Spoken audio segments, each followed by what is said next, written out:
আসসালামু আলাইকুম সুপ্রিয় শিক্ষার্থীরা, তোমরা সবাই কেমন আছো? আশা করি তোমরা সবাই অনেক ভালো আছো।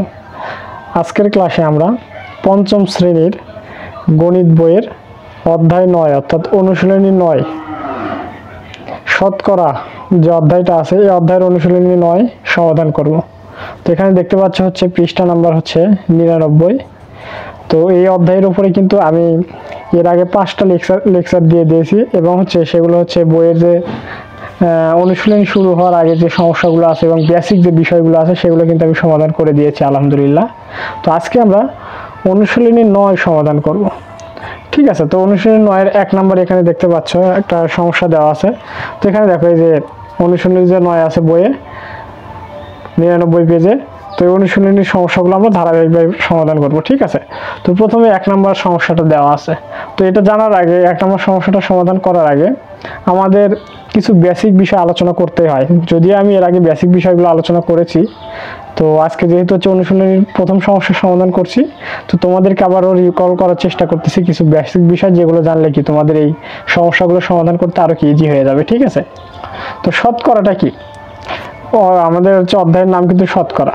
তো শতকরাটা আসলে কি? শতকরা হচ্ছে একটি ভগ্নাংশ যার হর সবসময় হচ্ছে 100। শতকরা হচ্ছে একটা হচ্ছে কি ভগ্নাংশ যার হর হচ্ছে কি সবসময় 100।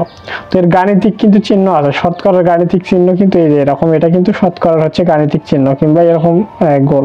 ঠিক আছে, যেটা কিন্তু শতকরার হচ্ছে কি চিহ্ন। ঠিক আছে, তো এটা অর্থ বোঝাবে হচ্ছে কি 100 ভাগের হচ্ছে 1 ভাগ। ঠিক আছে, তো কোথাও যদি বলে যে হচ্ছে 5, এটাকে কিন্তু ইংরেজিতে পার্সেন্টও বলে আবার। তো কোথাও যদি বলে যে 5%, তাহলে এটা অর্থ হচ্ছে কি, এটার হচ্ছে অর্থ হচ্ছে 100 ভাগের হচ্ছে 5 ভাগ। ঠিক আছে, তার মানে শতকরা মানেই হলো এর হর তো বোঝো যে হচ্ছে নিচে যেটা থাকবে সেটা হচ্ছে হর কোনো ভগ্নাংশের, তাহলে এই হরে হচ্ছে কি 100 থাকবে। ঠিক আছে, তো আশা করি এই বিষয়টা কি তোমরা বুঝতে পারছো। তো এখন আমরা খালি ঘর পূরণ করার চেষ্টা করবো। তাহলে 1 নম্বরে দেখো অনুশীলনীর 1 নম্বরে খালি ঘর পূরণ করো।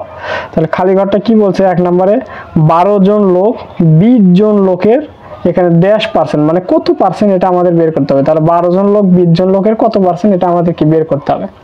ঠিক আছে, তাহলে আমাদের কি করতে হবে? এই যে বড় যেটা থাকবে এটা হচ্ছে কি নিচে দিব। ঠিক আছে, মোট যেখানে থাকবে সেটা হচ্ছে কি নিচে দিব। তাহলে দেখো আমরা 1 নম্বর সমস্যাটা সমাধান করতেছি।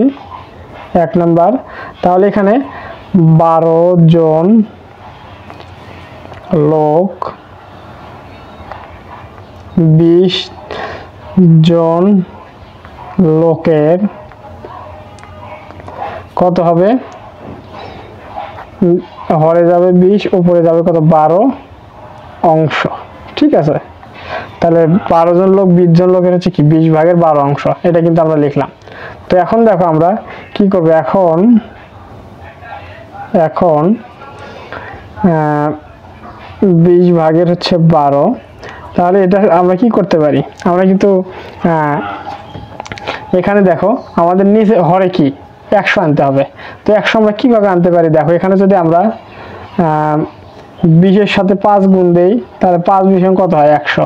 তাহলে এখানে 5 গুণ দিলাম, তাহলে উপরেও কিন্তু লবের সাথে হচ্ছে 5 গুণ দিতে হবে, তাহলে কিন্তু মানের কোনো তেমন পরিবর্তন হবে না। কিন্তু আমাদের উদ্দেশ্য হচ্ছে এখানে নিচে হচ্ছে কি 100 আনবো, শতকরা আনবো। শতকরা হচ্ছে কি এই যে পার্সেন্টে আনবো। ঠিক আছে, তাহলে দেখো এখানে কি করলাম আমরা 5 দ্বারা লবে এবং হচ্ছে কি হরে গুণ করে দিলাম। তাহলে 5 20 কত হচ্ছে? 100 আর উপরে 5 12 কত হয়? আমরা জানি 60। তাহলে এখানে 60 পাইলাম। তাহলে এই যে পাইলাম এখন 100 ভাগের 60 ভাগ। ঠিক আছে, তাহলে এখানে নিচে কিন্তু আমাদের হরে কিন্তু 100 আসছে। তার মানে এটাকে আমরা এইভাবে লিখতে পারি, এই যে উপরে লবে যেটা আছে 60, এভাবে কি পার্সেন্টটা দিয়ে দিলাম। ঠিক আছে, তাহলে দেখো এই 12 জন লোক 20 জন লোকের কত পার্সেন্ট? 12 জন লোক 20 জন লোকের কিন্তু হচ্ছে 60%। এটা কিন্তু আমরা অ্যান্সারটা পেয়ে গেলাম। তো তোমরা এখানে লিখে দিতে পারো যে সুতরাং এই যে 12 জন লোক 20 জন লোকের হচ্ছে 60%, এভাবে কি শূন্যস্থানে লিখে দিতে পারো। তাহলে আমরা কিন্তু এটা কিন্তু প্রথমটার অ্যান্সার কিন্তু পেয়ে গেলাম। ঠিক আছে, এরপর দেখো আমরা 2 নম্বর সমস্যাটা সমাধান করব। 2 নম্বর সমস্যাটা সমাধান করব। এখানে কি বলছে? 2 নম্বর সমস্যাতে বলছে 3 টাকার 150% হলো কত টাকা? এটা আমাদের কি বের করতে হবে। 300 টাকার 150% হলো কত টাকা, এটা আমাদের কি বের করতে হবে। তাহলে এখানে আমরা লিখছি কি বলছে আমাদের, যে 300 টাকার কত পার্সেন্ট, 150%, 150%। ঠিক আছে, তাহলে 300 টাকার 150%। তাহলে এখন দেখো 300 টাকার 150%, তাহলে এই যে এখানে র আছে এর, টাকার মানে কি এর, তাহলে আমরা কিন্তু এর অর্থ জানছিলাম কিন্তু গুণ। ঠিক আছে, তো আমরা কিন্তু এইভাবে সমাধান করতে পারি যে 300 এখানে লিখলাম, এখানে এর জন্য আমরা গুণ দিলাম, এরপর হচ্ছে 150%, অর্থাৎ 150%, সেজন্য আমরা উপরে হচ্ছে 150 লিখবো, এরপর হচ্ছে নিচে হচ্ছে 100 লিখবো। সে ধরো কোথাও দেওয়া আছে হচ্ছে তোমার দেওয়া আছে, লিখলো যে 57 লিখবো না, আমি লিখলাম যে 59%। ঠিক আছে, বোঝানোর জন্য লিখতেছি। তো দেখো 59% লেখা আছে, তাহলে 59% অর্থটা কি, 59% অর্থ হচ্ছে এখানে এটা হচ্ছে কি লবে যাবে, এই 59, এটা লবে হচ্ছে 59। ঠিক আছে, 59, নিচে হবে হচ্ছে কি 100। ঠিক আছে, তার মানে 100 ভাগের 59%। তো এখানে তেমনি ভাবে দেখো 150% মানে হচ্ছে কি 100টা হচ্ছে কি নিচে থাকবে, এবং লবে হচ্ছে যেটা দেওয়া আছে এটা হচ্ছে কি লবে বসবে। ঠিক আছে, আশা করি বুঝতে পারছো।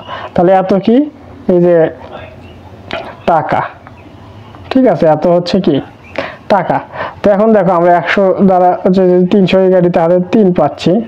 ঠিক আছে, এরপর দেখো আমরা যদি এখানে 3-এর সাথে যদি হচ্ছে 150 গুণ নিই, তাহলে কত হচ্ছে, আমরা জানি হচ্ছে এভাবে সহজভাবে গুণ করতে পারি যে 3 15 কত, আমরা জানি 45। এরপর একটা শূন্য আছে, শূন্যটাকে বসাই দেবো, তাহলে এত টাকা।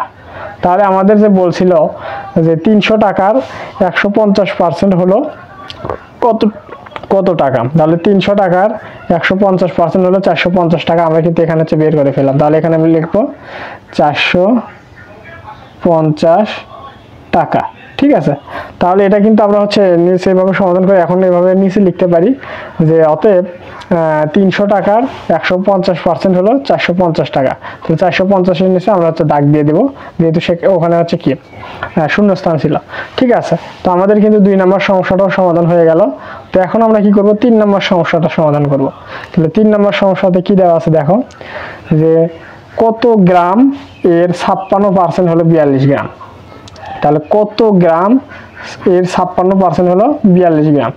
ঠিক আছে, এই 42 গ্রাম কত গ্রামের হচ্ছে কি 56%, সেটা আমাদের কি বের করতে বলছে। তাহলে দেখো আমরা সমাধান করি।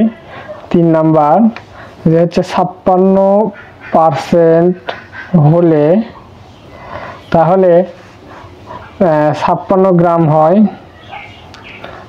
56 গ্রাম হয় 56 গ্রাম হয় 100 গ্রাম।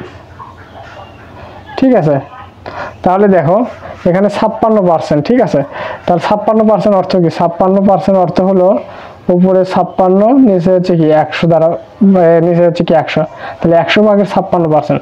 তার মানে যদি বলি যে হচ্ছে 56 একটা গুদামে হচ্ছে 100 কেজি চাল আছে, সেখানে থেকে তুমি 56% চাল তুমি নিয়ে আসো, তার মানে কি 100 কেজি চাল আছে, এর মধ্যে থেকে কি 56 কেজি আনতে বলছে। ঠিক আছে, তো এখন দেখো তাহলে যদি 56% হয়, তাহলে হচ্ছে কি 100 গ্রাম, অতএব 1 গ্রাম হয়, তাহলে কি কম হবে, 1 গ্রাম মানে কি ভাগ, তাহলে এখানে দেখো 100 ভাগ 56 গ্রাম।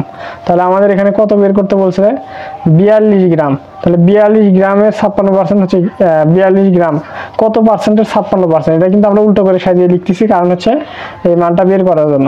তাহলে দেখো এখানে কত গ্রাম এর 56% 42 গ্রাম, তাহলে এই 42 গ্রামটা কত গ্রামের 56%, তাহলে এখানে দেখো এই অতএব 42 গ্রাম হয়, তাহলে এখানে কি গুণ হয়ে যাবে, যেহেতু বেশি 100 গুণ কত পাচ্ছি 42, এরপর নিচে হচ্ছে কত 56। ঠিক আছে, তো আমরা কিন্তু এখন উপরে নিচে কিন্তু গুণ করতে পারি, ভাগ করতে পারি। তাহলে দেখো আমরা যদি 14 দ্বারা ভাগ করি, 3 14 কত হয় 42, এবং 14 দ্বারা যদি 56কে ভাগ করি, আমরা জানি 4 14 56, তাহলে 4 দ্বারা আবার 100কে কাটাকাটি করলে কত হয় 25।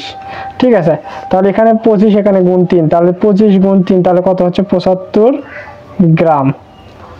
ঠিক আছে, তাহলে আমরা কিন্তু 75 গ্রামটা কিন্তু পেয়ে গেলাম। তাহলে এখানে দেখো, এখানে যে বলছে কত গ্রামের 56% হলো 42 গ্রাম, এখানে কিন্তু 75 গ্রামের 56% হলো 42 গ্রাম। আমরা কিন্তু অ্যান্সারটা কিন্তু পেয়ে গেলাম। ঠিক আছে, তাহলে এই যে তিনটা সমস্যার সমাধান করালাম, এক নম্বরের আন্ডারে যে তিনটা সমস্যা ছিল তিনটাই কিন্তু সমাধান করালাম। আশা করি তোমরা সবাই খুব ভালোভাবে বুঝতে পারছো। তো আমরা পরবর্তী লেকচারে ধারাবাহিকভাবে পরবর্তী সমস্যাগুলো সমাধান করাবো। আশা করি তোমরা সঙ্গেই থাকবা। তোমাদের এইখানে যদি যে ম্যাথগুলো করালাম, সমস্যাগুলো সমাধান করালাম, কোথাও যদি বুঝতে অসুবিধা হয় অবশ্যই আমাকে কমেন্ট করে জানাবা, আমি আবারও বোঝানোর ট্রাই করবো ইনশাআল্লাহ। সবাই ভালো থাকবা, সুস্থ থাকবা, এই কামনা ব্যক্ত করে আজকের মতো ক্লাসটি এখানে শেষ করছি। আসসালামু আলাইকুম ওয়া রাহমাতুল্লাহ।